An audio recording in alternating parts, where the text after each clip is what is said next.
5 март Жапалак унаа базары Mercedes-Benz автоунаасы 240 кузуп E-класс шашылыш түрдө сатылат. Чыгарылган жылы 2001, автомат.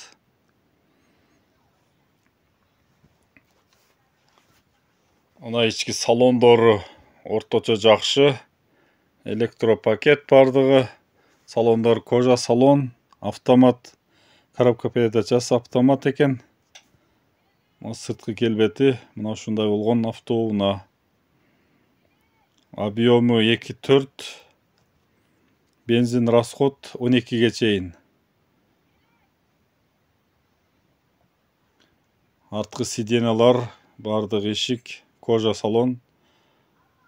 Ушул бардыгы жакшы абалда экен. Өзүңүздөр да көрсөңүздөр болот.